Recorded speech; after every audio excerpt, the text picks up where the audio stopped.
Jersey ಪ್ರಾಯೋಜಕತ್ವಕ್ಕೆ BCCI ಹೊಸ ಮೂಲ ಬೆಲೆ ನಿಗದಿ.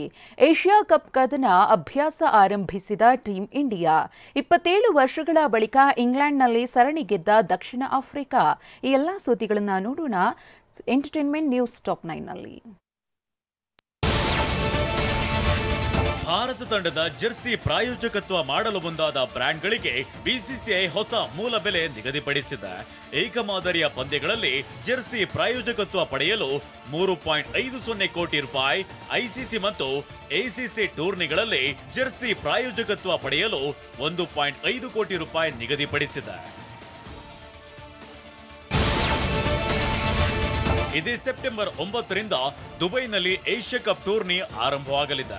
ಈ ಟೂರ್ನಿಗಾಗಿ ಈಗಾಗಲೇ ದುಬೈ ತಲುಪಿರೋ ಭಾರತ ತಂಡ ಮೈದಾನದಲ್ಲಿ ಅಭ್ಯಾಸ ಆರಂಭಿಸಿದೆ.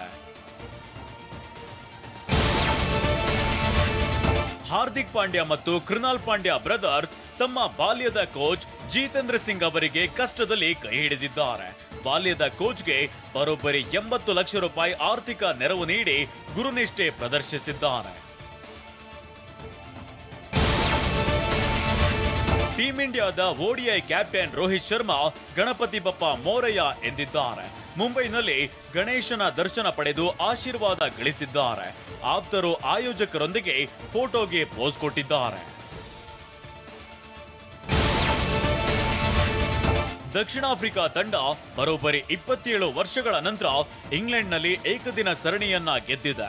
ಈ ಮೂಲಕ ಟೆಂಬಾ ಬೌಮಾ ದಕ್ಷಿಣ ಆಫ್ರಿಕಾ ತಂಡದ ನಾಯಕನಾಗಿ ಹೊಸ ದಾಖಲೆ ಬರೆದಿದ್ದಾರೆ. ವಿಶ್ವ ಟೆಸ್ಟ್ ಚಾಂಪಿಯನ್ಶಿಪ್ ಆಸ್ಟ್ರೇಲಿಯಾದಲ್ಲಿ ಏಕದಿನ ಸರಣಿ ಗೆದ್ದು ಇತಿಹಾಸ ಬರೆದಿದ್ದ ಬೌಮಾ ತಂಡ ಇದೀಗ ಇಂಗ್ಲೆಂಡ್ನಲ್ಲಿ 27 ವರ್ಷಗಳ ನಂತರ ಸರಣಿ ಗೆದ್ದಿದೆ. ಕ್ಯಾನ್ಸರ್ಗೆ ತುತ್ತಾಗಿರುವ ನಟ ಹರೀಶ್ ರೈಗೆ ಹಲವು ನಟರು ಸಹಾಯ ಹಸ್ತ ಚಾಚಿದ್ದಾರೆ. ಇತ್ತೀಚೆಗಷ್ಟೇ ಧ್ರುವ ಸರ್ಜಾ ಚಿಕಿತ್ಸಾ ವೆಚ್ಚ ಭರಿಸೋದಾಗಿ ಹೇಳಿದ್ರು.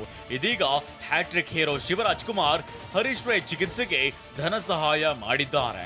ಓಂ ಸಿನಿಮಾದಲ್ಲಿ ಹರೀಶ್ ರೈ ವಿಲನ್ ಆಗಿ ನಟಿಸಿದ್ರು.